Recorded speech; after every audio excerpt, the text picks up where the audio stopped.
finals. Now winning, you're going to need a full-strength Jayson Tatum. How tricky is it bringing a star player back to a team that's like already in rhythm? It could be tricky. Welcome back to NBA Cinema, fam. Listen to this. Carmelo Anthony is going viral for telling Jayson Tatum to approach his return to the Boston Celtics with some maturity.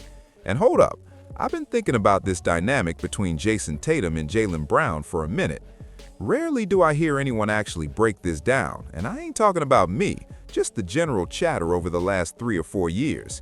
Jaylen Brown and Jayson Tatum came into the league back-to-back. They grew up together, won a championship, the organization built around them, and they pulled it off. But instead of just celebrating that win, the narrative always becomes, whose team is it? Oh, now it's Jaylen Brown's team. Wait, wasn't it Tatum's team before? For years, Jaylen was painted as the sidekick, the Robin, instead of just appreciating what these two accomplished. And girl, almost everything said about them feels divisive. But we gotta get into it because Melo's take is wild. First, let's rewind to a couple weeks before the All-Star break. Jaylen Brown posted their record heading into the break last year versus this year, showing they're sitting at the 2nd seed, and people spun that like it was a jab at Tatum. But nah, I think he was just saying, consider me for MVP. Back when Tatum was in his prime and still on the court, he was a top MVP candidate, and Brown, outside the top 5, still hovering at number 6 right now. And remember Tatum on that comeback documentary. He told the doctor straight up he wasn't rehabbing just to be a role player. They still need Tatum to be a star. But it ain't just about Jaylen Brown. Look at Peyton Pritchard stepping into a new role, Derek White adjusting too. The roster got a facelift. Some guys who barely played are seeing more minutes. Luke Cornett, some other pieces aren't around anymore. Drew Holiday, Al Horford, locker room energy shifted. Jaylen Brown's voice is echoing differently through the team this year. So let's finally check out what Melo had to say.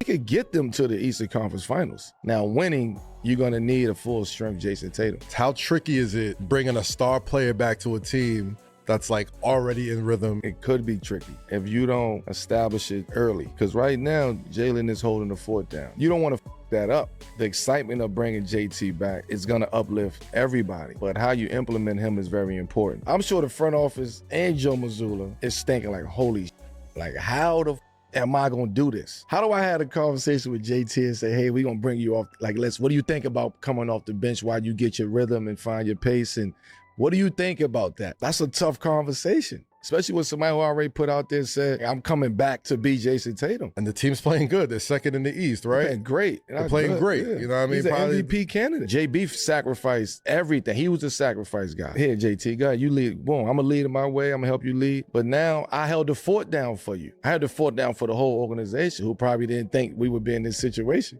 Right. JT got to be very mature about this situation. Like, we got a chance to come back and win a championship. You know what I mean? Let me just put my pride and my ego to the side for these next 3 months and continue to let JB be the man. Steer the ship. Yeah. Because he's proven that he's doing it. Yeah. He's doing it at the MVP level on both sides of the court. You know, nobody thought Boston would be like this. People down at Boston, they have a complete team to go out there and win a championship. Nothing would make me more sick as a Knicks fan. I mean, trust me, it'll make me sick too. But I'm just his next couple weeks, it's going to say a lot about where Boston organization is headed and the message that they're trying to send to whoever.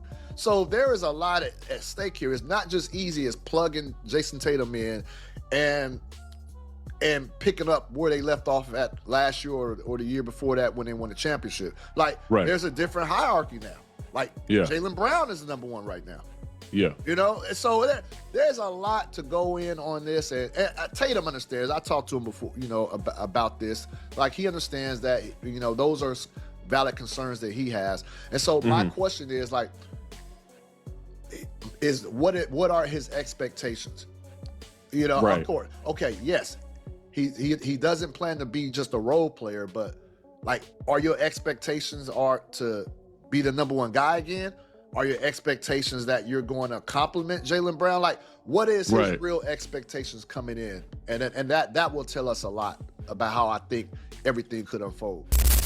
So if you catch Melo's video that's been blowing up all over X, you'll see the backlash he's catching for his take. Girl, People are saying JT and JB have always sacrificed for each other, so why would this year be any different? And now hold up, I gotta disagree. Tons of folks are comparing it to when Michael Jordan retired and came back to Scotty's team, saying, oh, it was Scotty's team while MJ was gone. Nah, that's not the same.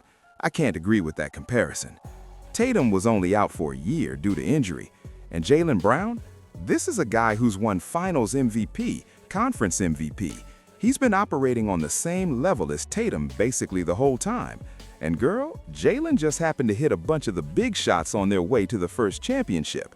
Remember that corner shot against the Indiana Pacers in the Eastern Conference Finals?